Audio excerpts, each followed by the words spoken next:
eh,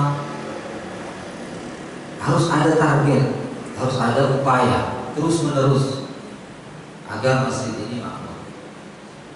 Kalau dulu sering ada sindiran, ini yang ke masjid orang-orang yang jauh, samping-samping masjid tidak ke masjid.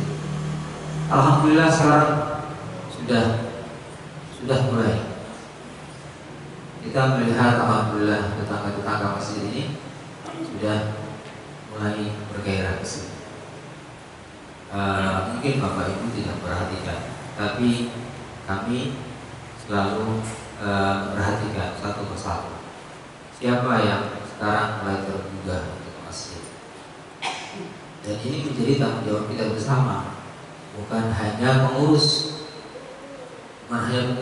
ini tanggung jawab bersama agar komplek ini, Villa Inti Persada ini diukur atau dinilai oleh Allah bahwa Villa Inti Persada ini orang-orang yang beriman. Nah, makmur apa artinya? Makmur itu artinya penuh dengan kemanfaatan. Makmur ada Baitul Makmur, di Arsy ada namanya Baitul Makmur. Bahkan yang umur kita dinamakan umur. Sebetulnya mengartikan umur itu bahasa Arab. Ini saya kira pemilihan kosakata yang cerdas oleh pendahulu kita. Jadi ketika usia itu dinamakan umur, itu agar umurnya itu banyak manfaatnya. Nah, kalau kita tanya orang sebenarnya memang belum tentu usia yang sebanyak ini. Usia saya misalnya 47, 45 ini, itu tidak sebanding dengan umur saya sebetulnya. Bisa saja usia saya 45, umur saya itu baru 18 tahun. Umur itu artinya sesuatu yang banyak manfaatnya, banyak kontribusinya untuk umat, untuk kemaslahatan orang lain. Jadi ketika kita bisa introspeksi diri, usia kita berapa sekarang? Tapi tanyakan umur kita berapa? Umur itu dari kata amal, umur, penuh manfaat hidup ini. Karena apa? Ukurannya manusia baik adalah kata Rasulullah, khairun nas anfa'uhum linnas. Sebaik-baik manusia adalah orang yang paling banyak manfaatnya untuk manusia. Nah, ini kita sudah belum?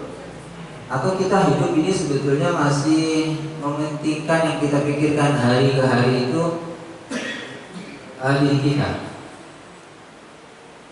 Dari hari ke hari, dari waktu ke waktu, pagi sampai sore sampai malam, apa yang sudah terpikir oleh kita? Coba kita merenung, banyak enggak kita berpikir untuk umat? Lebih banyak mana kita berpikir untuk diri sendiri dan keluarga, atau berpikir untuk umat? Nah, ini jadi renungan bersama. Ketika kita banyak memikirkan diri sendiri, maka tentunya umur kita lebih muda daripada usia kita. Ini menjadi renungan bagi kita. Oleh karena itu, masjid menjadi tolak ukur. Kenapa? Ketika kita datang ke masjid, itu kita dipersatukan oleh Allah. Kita dipersatukan oleh Allah untuk membangun bersama desa ini. Jadi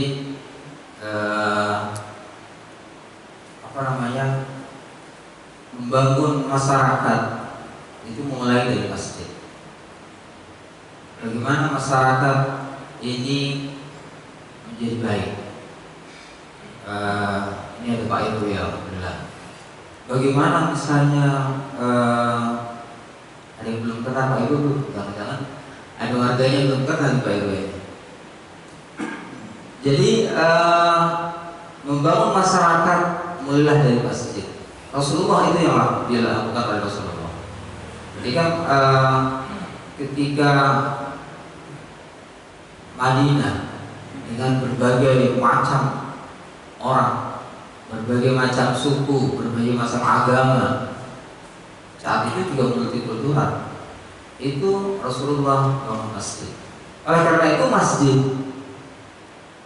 tidak menjadi satu-satunya atau kegiatan masjid bukan hanya untuk ibadah mahdoh saja, bukan untuk sholat saja, tapi bagaimana masjid ini menjadi sebuah pendorong, penggerak untuk semua aktivitas masyarakat. Kita akan upayakan itu dan menjadi tanggung jawab kita bersama agar masjid ini menjadi penggerak semua kegiatan masyarakat. Kita sholat mungkin sudah merasa nyaman, ini sudah dicat, sudah terang, ya. Nanti sebentar lagi kalau sudah dicat berarti karpetnya mau di laundry. Kita buat senyaman mungkin beribadah. Namun jangan merasa nyaman dengan kita sudah nyaman sholat. Sejauh mana manfaat masjid ini dirasakan oleh orang-orang miskin di sekitar kita. Ini juga perlu dipikirkan. Banyak orang miskin di luar sini yang mungkin masih menganggap Masjid Al-Inti ini terlalu sombong, tidak peduli dengan keadaan kami. Ini jadi harus menjadi catatan bagi kita.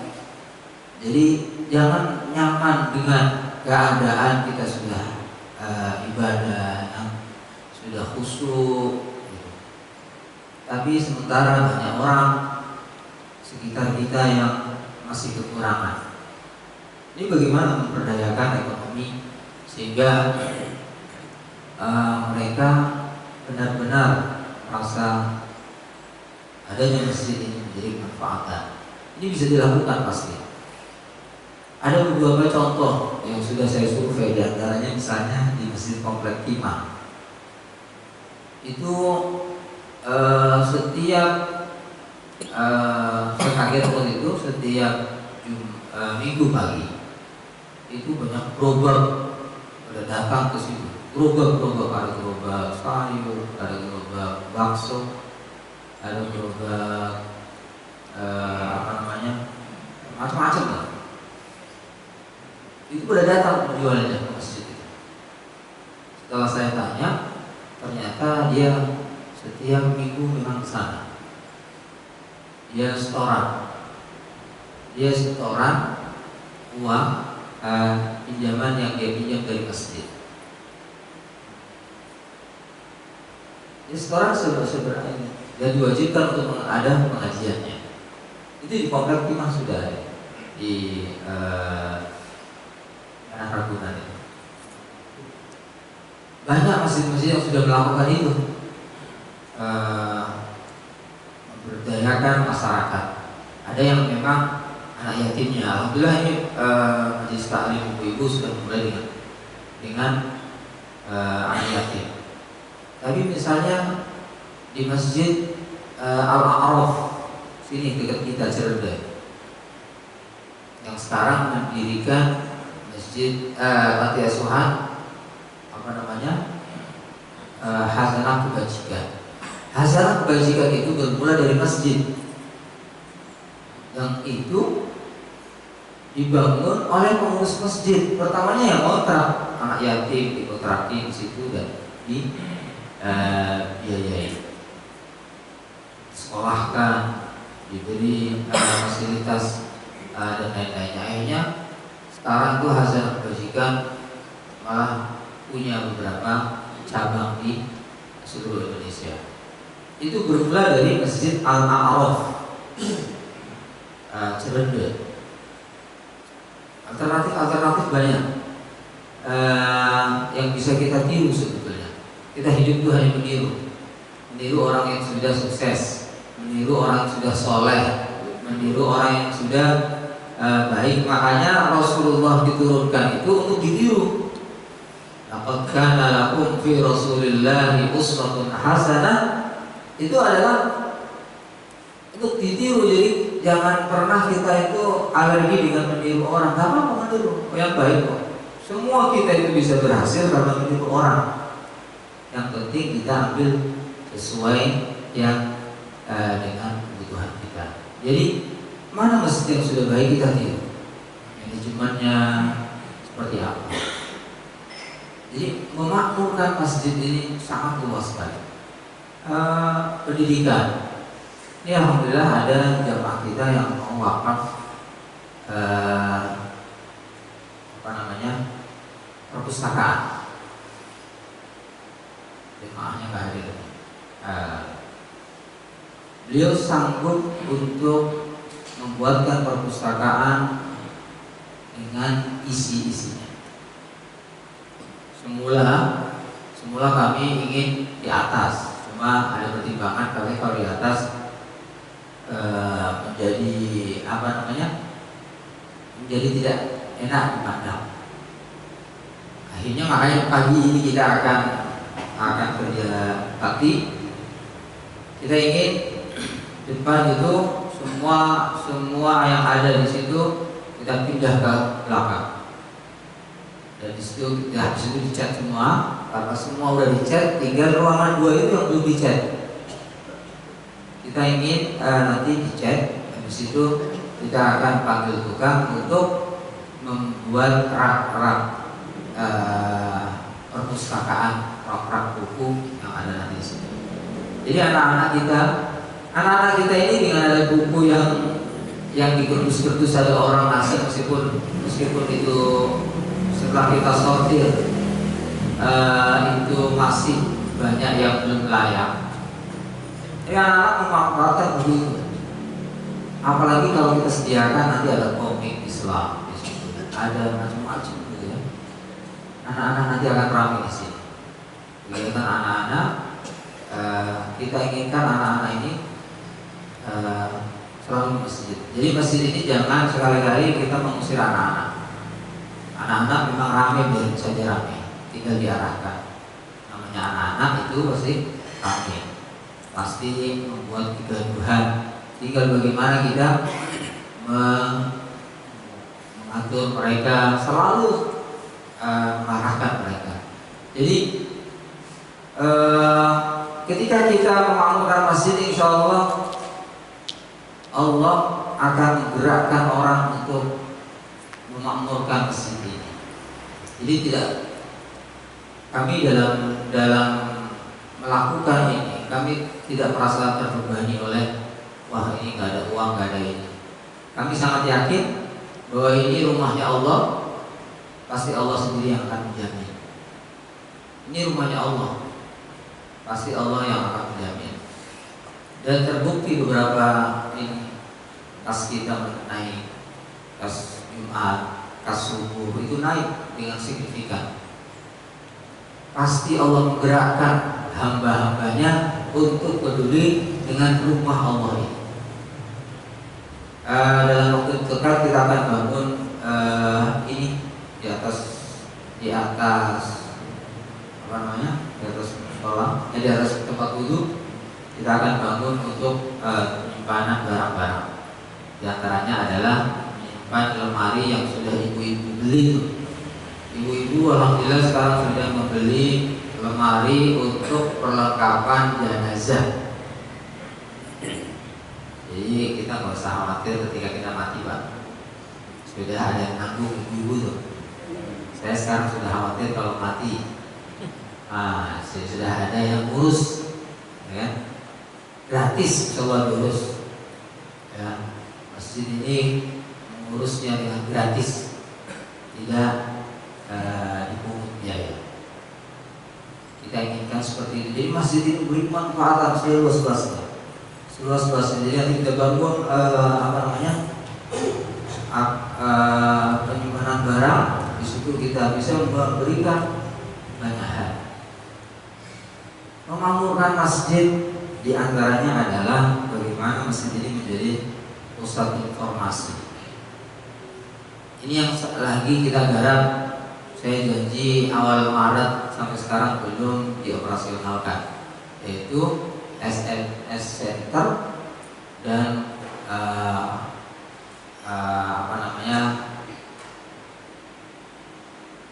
kontak pelayanan. Sebetulnya sudah jadi perangkat itu sudah jadi dan sudah dibeli. Itu modal kita itu sampai sekitar 10 juta Pak ya. Ada 10 juta. Itu sudah jadi.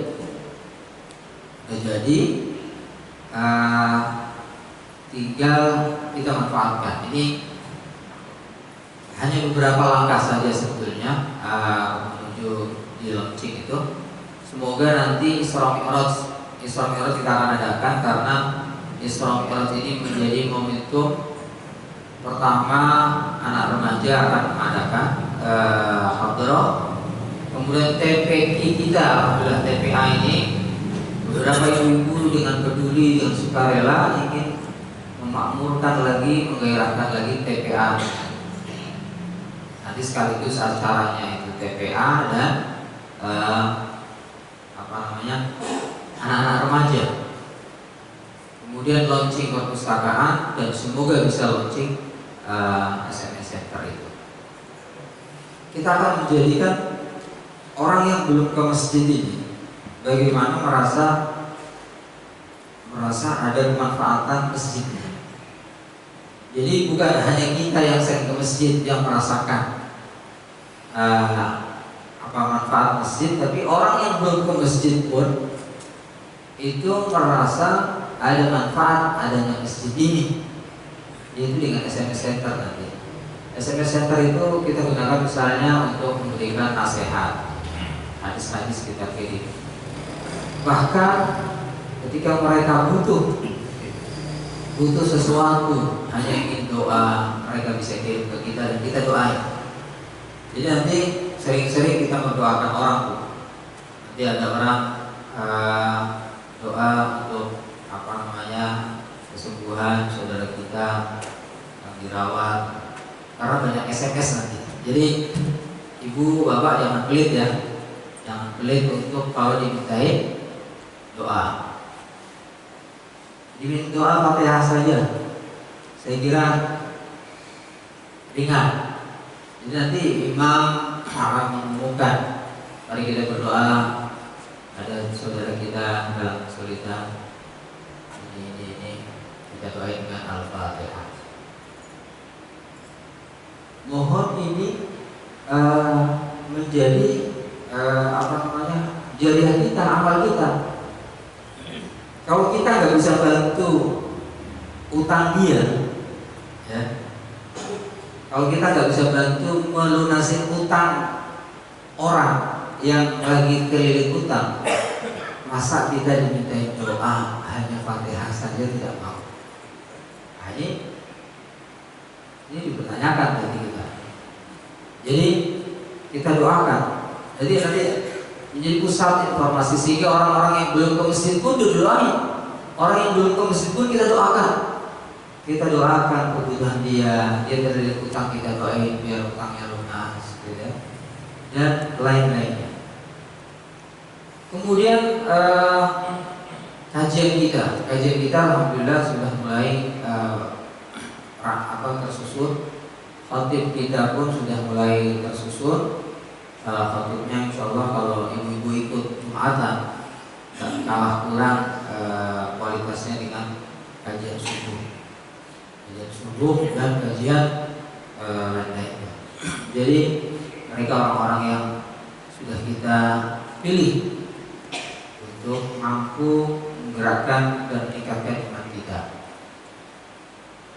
Kajian subuh ini perlu kita tingkatkan, diantaranya fasilitasnya. Fasilitas, maaf kalau kemarin kami ke Malaysia, Ya, ke Malaysia itu digelar untuk ceramah di masjid-masjid.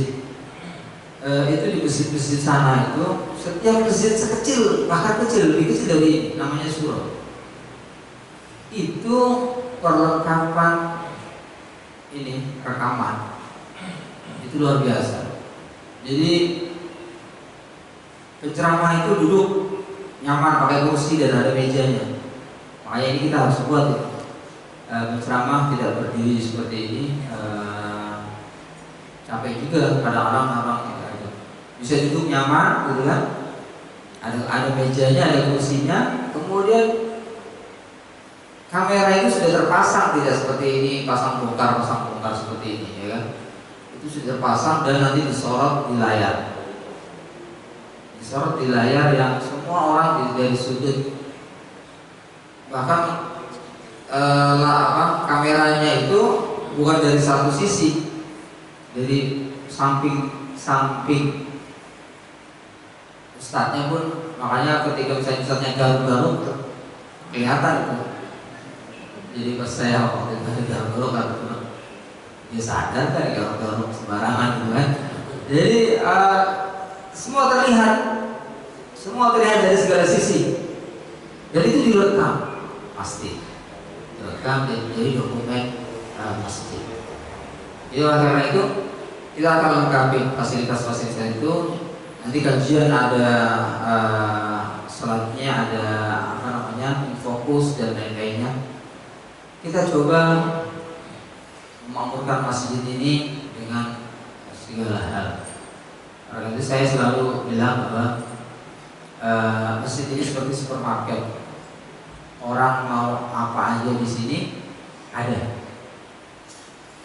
Saya sudah minta Pak Jamin untuk menyediakan aqua gelas di depan dan itu ditulis gratis. Aqua harus selalu ada. Meskipun dia nggak sholat, datang ke masjid hanya untuk minum, nggak apa-apa. Paling aqua kan hari 20.000. Setiap hari masa kita nggak bisa ngasih orang hanya sekedar 20.000. Aqua nanti kita akan ada. Pengennya sih ada dispenser, jadi bisa buat kopi, bisa buat teh gitu ya. Tapi nggak apa-apa lah, aqua dulu. Orang yang datang ke masjid itu ambil aqua, dia minum. Meskipun nggak sholat nggak apa-apa. Saya yakin orang sudah minum air masjid itu akan ke masjid. Jadi nanti Pak Jamin beli aqua, sediakan, ditulis silakan ambil gratis. Hal-hal sekecil itu sepele, tapi dampaknya luar biasa.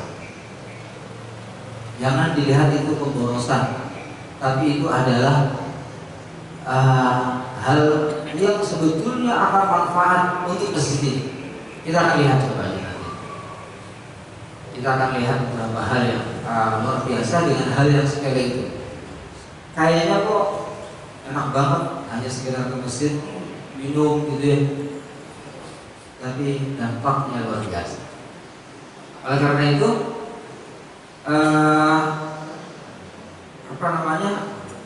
Masjidil Haram, kenapa Masjidil Haram itu makmur? Karena memang ada yang menjamin minumnya. Kita melakukan itu bukan tanpa dalil di Al-Quran. Ada dalilnya bahwa kaum Quraisy, kenapa kaum Quraisy itu mulia? Ya, karena dia menjamin makanan minuman orang yang berhaji. Posisi kaum Quraisy tidak bisa digantikan oleh suku-suku yang lain. Itu karena kaum Quraisy itu punya kurang adil dalam menjamu tamu-tamu Allah. Jadi di kaum Quraisy itu setiap ada orang ke masjid itu pasti dikasih makan, dikasih minum. Nah, kita ingin siapapun yang datang ke rumah ini adalah tamu. Tamu harus dijamu. Maukah kita menjadi kaum Quraisy? Nabi Muhammad sangat bangga menyatakan dirinya dari kaum Quraisy, karena kaum Quraisy banyak kebaikannya. Jadi mau nggak nanti menjadi donatur Aqua, menjadi kaum Quraisy? Siapapun yang datang ke masjid, ya, itu merasa enak dan dijamu. Wah, alhamdulillah datang ke masjid Belaiti, dijamu meskipun dengan aqua gelas. Syukur-syukur memang ada kopi atau ada teh. Bukan tidak mungkin, itu semua bisa kita lakukan. Dan itu sudah dipuji oleh Allah orang-orang yang selalu menjamu tamu Allah. Itu tamu Allah ya. Orang yang mesti tamu Allah. Orang yang menjamu dan menghormati tamu Allah yang datang ke masjid ini, Allah akan angkat derajatnya. Ini dalam rangka itu. Jadi orang yang sering ke masjid ke sini itu kita harus bagaimana dibuat nyaman, senyaman mungkin. Ya, ada masjid ya di beberapa jalan Pantura itu yang menyediakan kamar-kamar untuk tidur, karena memang dalam perjalanan ya. Sebetulnya tidak mustahil masjid kita ini pun punya kamar untuk tidur. Di tamu itu kita arahkan tidur di kamar itu. Banyak yang bisa kita lakukan. Jadi mari bersama, sekali lagi bersama, bahwa bukan tugasnya pengurus saja untuk memakmurkan masjid, tapi menjadi tanggung jawab kita bersama agar masjid ini makmur dan menjadi tolak ukur keimanan Vilaiti Persada ini. Saya kira itu beberapa kegiatan ya, target yang selanjutnya. Dan jangka pendek, jangka panjangnya kita hanya meneruskan yang sudah dirumuskan oleh pengurus-pengurus sebelumnya. Jadi makanya TK kita juga sedang berupaya terus bagaimana TK ini terus meningkat. Bukan tidak mustahil nanti kita punya SD. KRW itu kan di RT 5 itu kan tanah kosong tuh. Di ujung sana itu KRW ya. Itu kan kalau dibuat SD Islam Vilaiti Persada kan bagus, banyak. Iya Pak ya. Iya nanti itu urusan Pak RW lagi kita urusan. Jadi alhamdulillah Pak RW dengan Pak Heri dan lain-lainnya itu yang memikirkan bagaimana legalitas itu semua. Jadi tetap bareng-bareng, intinya bareng-bareng mari kita lakukan ini, dan ringan kalau kita bekerja bersama. Ada usulan, bukan pertanyaan, ada usulan mungkin dari Bapak Ibu terkait bagaimana memakmurkan masjid ini. Kalau Bapak Ibu melihat masjid yang sudah makmur, coba beritahu kami. Siapa tahu kami bisa belajar dari masjid itu. Ada orang masjid yang sudah punya mobil jenazah. Bukan tidak mustahil kita akan punya. Dari iuran kita pasti bisa kita buat masjid mobil jenazah dan lain-lainnya gitu. Bila tidak ada kita cukupkan, dan bagi yang ada keluangan waktu, mari kita nanti kerjasama kerja bakti untuk bersihkan dua kamar itu. Kita akan bereskan bersama. Demikian, Alhamdulillah, kita baca doa kafaratul majlis. Subhanallah wa bihamdihi, asyhadu an la ilaha illa anta, astaghfiruka wa atubu ilaik. Assalamualaikum warahmatullahi wabarakatuh. sallallahu ala Muhammad sallallahu